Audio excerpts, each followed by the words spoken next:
I walked through my front door after burying the only father who ever truly mattered to me, and found 3 people sitting in my living room like they owned the place.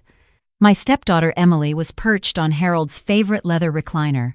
Her brother Marcus stood by the fireplace, arms crossed, and their mother, Patricia, Harold's ex-wife from 40 years ago, sat on my couch with a leather briefcase open on the coffee table. A man in a cheap gray suit I'd never seen before occupied the chair by the window. I still had my black dress on. I could feel the dampness of cemetery grass on my shoes. My hands were raw from gripping the shovel as I helped lower Harold's casket into the ground alongside the men from the funeral home. I was 62 years old, and I'd just said goodbye to the man who walked me down the aisle when my own father wouldn't, who held my hand through my husband's cancer, who called me every Sunday for 35 years just to hear my voice. "Can I at least take off my coat?" I wanted to ask, but something about the way they were all watching me stopped the words in my throat. Emily spoke first. "Diane, we need to talk about Dad's estate. This is Mr. Carson, Dad's attorney." I looked at the man by the window. Harold's attorney was Thomas Chen, a kind man with silver hair who'd handled Harold's affairs for 20 years. I'd met him dozens of times. This wasn't him. "Where's Thomas?" I asked. Emily waved her hand dismissively. "Dad switched attorneys last year. Mr. Carson has been handling everything." I felt something cold settle in my stomach, but I didn't argue. I was so tired.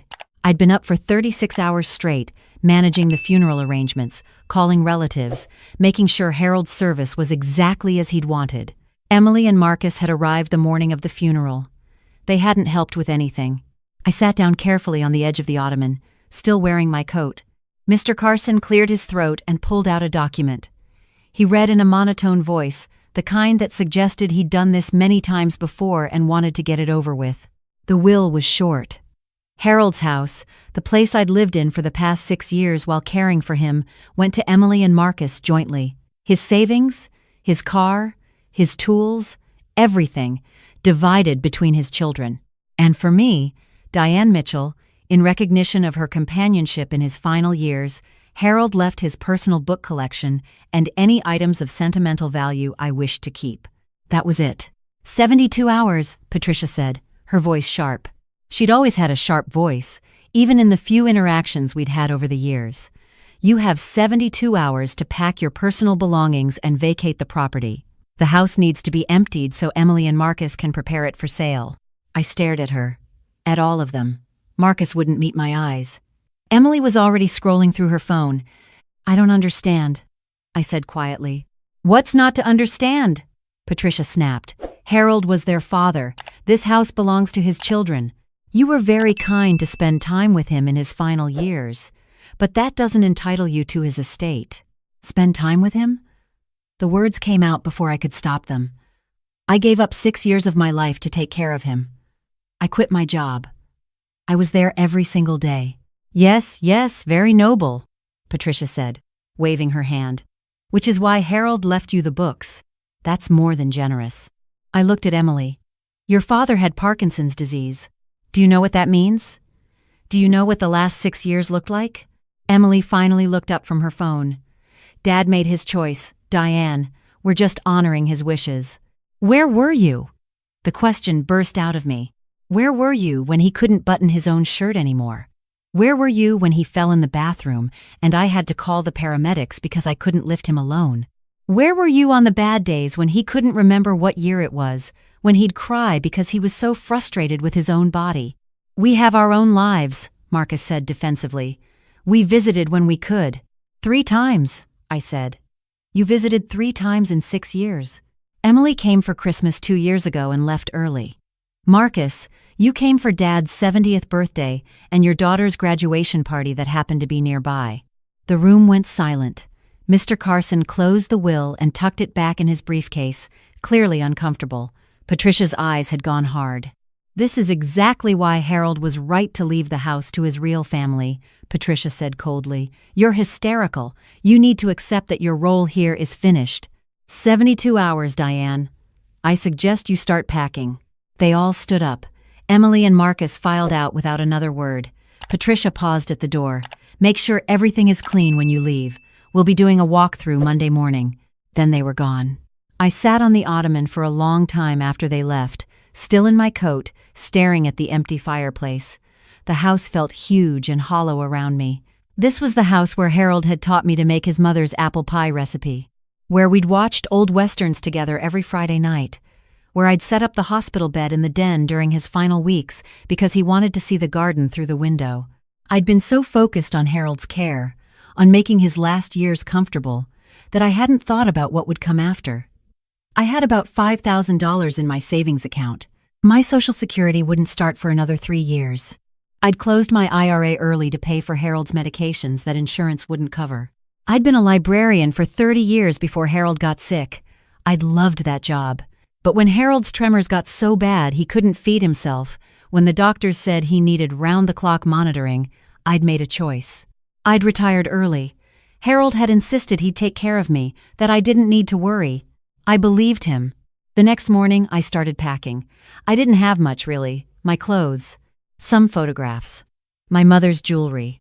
As I worked, I kept replaying the scene in the living room. Something about it felt wrong, beyond the obvious wrongness of being thrown out of my home. The attorney, Mr. Carson, had seemed nervous. The will had been so simple, so brief. Harold's actual will, the one I'd been present for when he and Thomas Chen drew it up 4 years ago, had been 20 pages long. But I was too numb to think clearly. I just packed. On the third day, Sunday afternoon, I was wrapping dishes in newspaper when I remembered the box. Harold had given it to me 3 weeks before he died. It was a Sunday, one of his clearer days. He'd been in and out of lucidity those final weeks, the Parkinson's and the pneumonia both taking their toll. But that morning, he'd been sharp, his blue eyes focused and determined. He'd asked me to get something from the top shelf of his closet, a wooden box, about the size of a large shoebox, made of cherry wood with a small brass lock. I'd never seen it before. "Keep this safe," he'd said, pressing the box into my hands. "Don't open it yet. You'll know when the time is right. When you need strength, Diane. Open it then." I'd asked him what was inside. He just smiled, that gentle smile that crinkled his eyes. "Everything you need to know." I'd tucked the box away in my bedroom closet and honestly forgotten about it in the chaos of Harold's final weeks, the funeral, everything.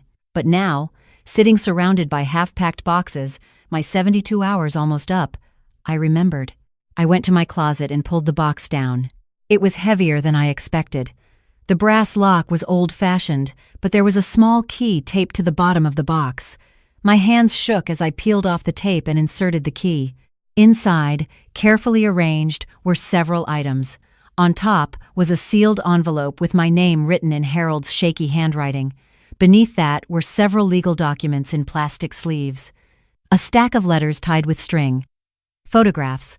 And at the very bottom, another smaller envelope sealed with red wax. I opened the letter addressed to me first.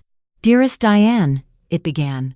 "If you're reading this, I'm gone, and I can guess what's happened. I'm so sorry, sweetheart. I'm sorry for what Emily and Marcus have put you through. I'm sorry for Patricia's cruelty. Most of all, I'm sorry I couldn't be there to stand beside you when it happened. But I want you to know something. I've known for years what my children had become. I knew they only called when they needed money. I knew they resented you. Not because you'd done anything wrong, but because you reminded them of their own failures as children. And I knew Patricia would use my death as an opportunity to hurt you if she could. So I made preparations." My hands were shaking so hard I could barely read the rest of the letter. Harold went on to explain that 2 years ago, when his Parkinson's had first started affecting his cognitive function, he'd worked with Thomas Chen to protect me. The will that Mr. Carson had read wasn't his will. He'd never switched attorneys. He suspected Patricia had somehow gotten access to an old draft from years ago, before he'd met me, and had convinced Emily and Marcus to go along with the charade. The real will, properly filed and notarized, was in the box. So was the deed to the house. Harold had transferred the house into my name 2 years ago. It had been done quietly, legally, recorded with the county. The house was mine. It had been mine for 2 years. I pulled out the deed with trembling fingers. There it was, in black and white. Property transfer. Harold James Whitmore to Diane Sarah Mitchell. Dated the 15th of March 2023. Witnessed, notarized, legal. The other documents in the box were equally devastating. Bank statements showing a trust account Harold had set up in my name. Not a fortune, but enough.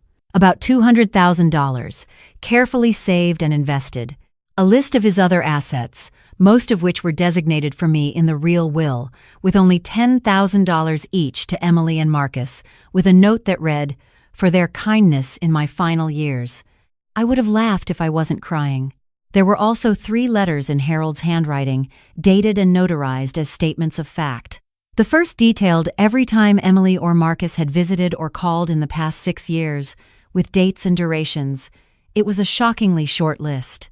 The second letter described my care of him, day by day, month by month, the physical labor, the emotional toll, the sacrifices. The third letter, the most damning, was a formal statement that Emily, Marcus, and Patricia had repeatedly asked him to move to a nursing home so they could sell the house and split the money while he was still alive. Harold had refused. He wants to protect me, I realized. Even after death, he documented everything so I'd have proof if they tried to fight me. The final envelope, the one sealed with red wax, contained a letter in Harold's handwriting from just 2 weeks before he died, during one of his last clear periods. "My dearest Diane," it read, "I hope you never have to use the evidence in this box. I hope Emily and Marcus prove me wrong and honor the real will. But I know my children, and I know Patricia. She's been bitter for 40 years that I divorced her and built a happy life without her. She'll see my death as her chance for revenge, and she'll use my children to get it. You've given me 6 of the best years of my life, Diane. When your husband James died, and you had every reason to distance yourself from me, you came closer instead. You've been more of a daughter to me than Emily ever was. You've been the family I chose. That man who walked you down the aisle 35 years ago, who held your hand when James was sick, who called you every Sunday, that was the real me. The man who loved you like his own daughter. The man who was so grateful that his son had found someone like you. The man who wanted to make sure you were taken care of. Always. The house is yours. The money is yours. It's not payment for what you did for me. That would be impossible. It's my way of saying thank you for letting me be your dad when your real father wouldn't. I love you, sweetheart. I'm proud of you, and I'm sorry I can't be there to see what happens next, but I trust you. I know you'll land on your feet. You always do. All my love, Dad." I sat on my bedroom floor and sobbed. Great, heaving sobs that shook my whole body. I cried for Harold. I cried for the cruelty of Emily and Marcus. I cried for the 6 years I'd given, not expecting anything in return, but also not expecting to be treated like hired help. Mostly, I cried because Harold had known. He'd known exactly what would happen, and he'd protected me anyway. It took me an hour to pull myself together. When I did, I called Thomas Chen's cell phone. It was Sunday evening, but he answered on the 3rd ring. "Diane?" His voice was warm with concern. "I've been trying to reach you. I heard about what happened at the house. I'm so sorry I wasn't there. I was out of town for my daughter's wedding, but I told Harold I'd leave my deputy in charge if anything happened. Why didn't you call me?" I told him about Mr. Carson, about the fake will, about the 72-hour eviction notice. There was a long silence on the other end of the line. Then Thomas said, his voice tight with anger, "That son of a bitch. I'm sorry, Diane. Carson is Patricia's brother-in-law. He's not even a probate attorney. He does real estate closings." This was a setup from the start. "Can they do this?" I asked. "No," Thomas said firmly. "Absolutely not. You're the legal owner of that property. You have been for 2 years. I have the original documents in my office. Harold and I filed everything properly, specifically to prevent this. The real will is filed with the probate court. I'll get an emergency hearing first thing Monday morning." I could hear him typing. "Give me their contact information. I'm going to send them a cease and desist tonight. And Diane, don't leave that house. You have every legal right to be there. They're the ones trespassing if they show up again." Monday morning, Patricia, Emily, and Marcus arrived at the house at 9 a.m. sharp, as promised, for their walkthrough. I was waiting for them in the living room, fully dressed, with Thomas Chen beside me and a folder of documents on the coffee table. "You're still here," Patricia said, her eyes narrowing. "We told you to be out by this morning." "Sit down," Thomas said, his voice calm but with an edge of steel I'd never heard before. "We need to talk." "Who are you?" Emily demanded. "I'm Thomas Chen, Harold's actual attorney. We've met several times over the years, though you may not remember. I've been Harold's attorney for 23 years. I drew up his real will. I handled the transfer of this property into Diane's name, and I'm here to inform you that what you did on Friday was fraud." The room went very cold.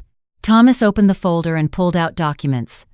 "This is the deed to this property, properly recorded with the county on the 15th of March 2023. It transfers ownership from Harold James Whitmore to Diane Sarah Mitchell.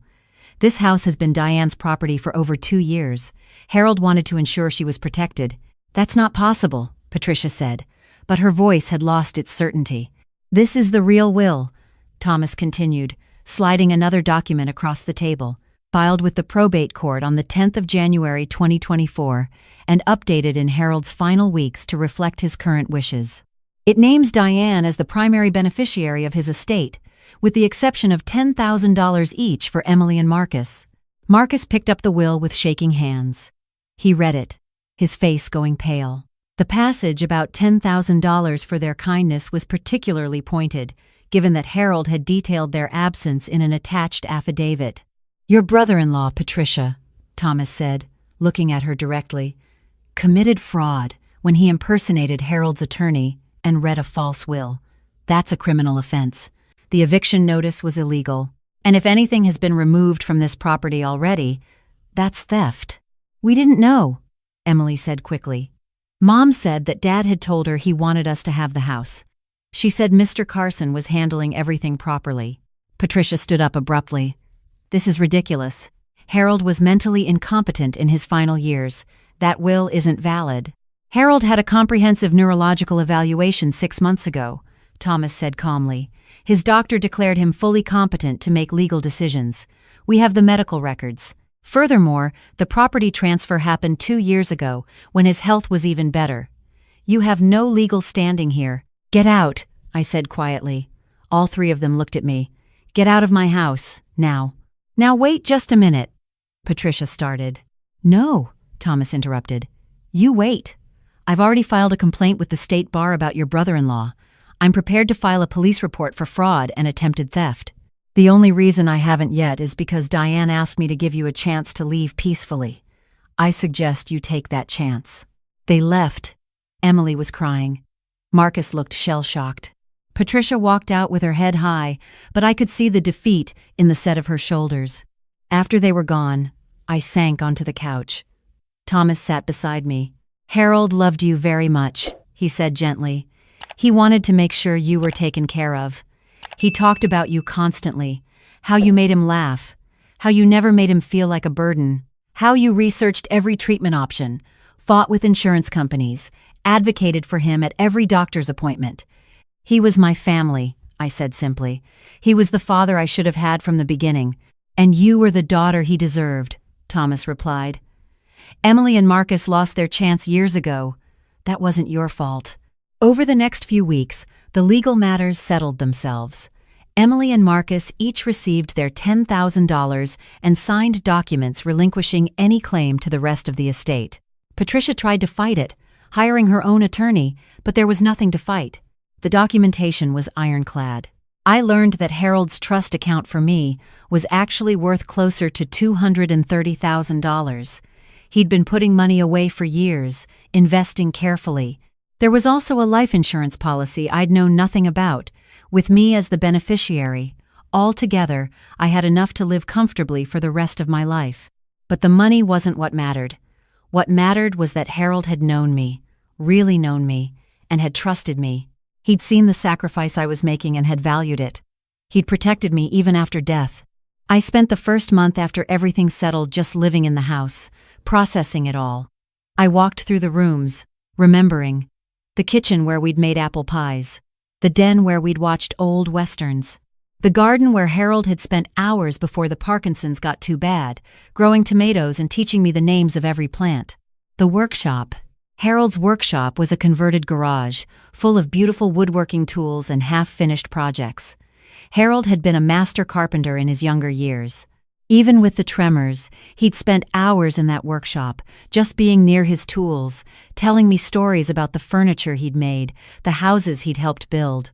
One afternoon, I was sitting in the workshop, running my hand over his workbench, when I had an idea. I called the senior center in town, the one where I'd volunteered before Harold got sick. I spoke to the director, a kind woman named Sharon who remembered me. I told her about the workshop, about Harold's tools, about his love of teaching. "What if," I said, "we turned this into a community woodworking space? For seniors, specifically. A place where people could come and learn, or just be around the tools if they couldn't use them anymore. A place where they could build things, feel useful, share their skills." Sharon loved the idea. Within 3 months, we'd transformed Harold's workshop into the Whitmore Community Workshop. I hired a part-time instructor, a retired carpenter named Bill who had infinite patience. We opened 3 afternoons a week, free to anyone over 60. People came to build birdhouses, cutting boards, small furniture. Some came just to sand wood and talk. Some came to teach the skills they'd learned over a lifetime. We named the main workbench after Harold, with a small plaque that read, "Harold James Whitmore, 1943 to 2024, Master Carpenter, Beloved Father." This workshop stands in honor of his craftsmanship and generosity. The workshop wasn't a charity. It was sustainable. The participants paid a small membership fee if they could afford it, and we sold some of the finished pieces to cover costs. But more than that, it was a legacy.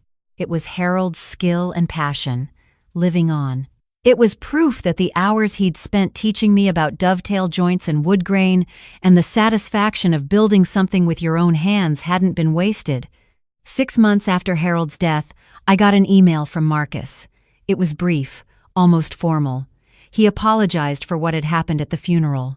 He said he'd been following Mom's lead without thinking it through, and that he was ashamed. He didn't ask for anything. He just wanted me to know that he was sorry, and that he remembered all the times I'd called him with updates about his dad, and he'd been too busy to call back. I wrote back and told him I forgave him. Life was too short for grudges, and Harold wouldn't have wanted me to carry that weight.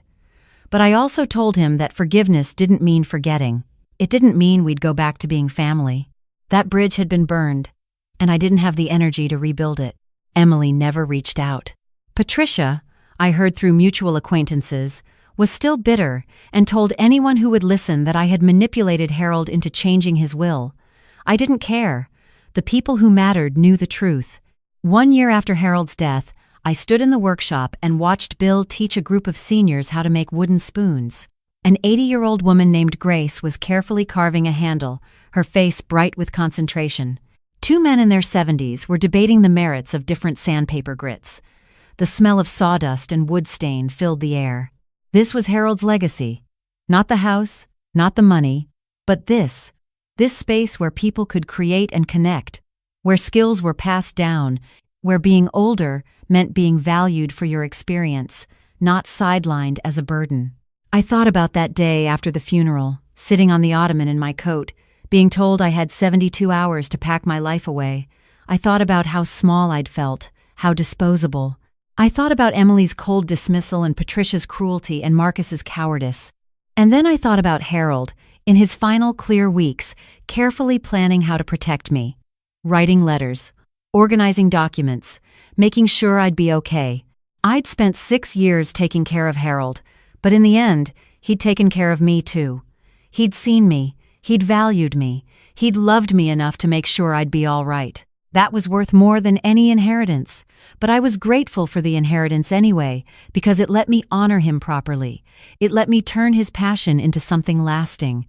It let me show people that caregiving, that sacrifice, that love matters, that it should be valued, that it has worth. I still live in Harold's house, my house now. Every Sunday evening, I sit in his leather recliner, the one Emily had perched on so smugly that terrible Friday. I watch old westerns. I think about Harold, and I feel grateful. Not grateful for the betrayal or for the pain, but grateful that I had those 6 years with him. Grateful that I got to be his daughter in all the ways that mattered. Grateful that he trusted me with his legacy. and grateful that, in the end, goodness won. Not because the universe is fair, because it usually isn't, but because Harold had been wise enough and kind enough to make sure it did.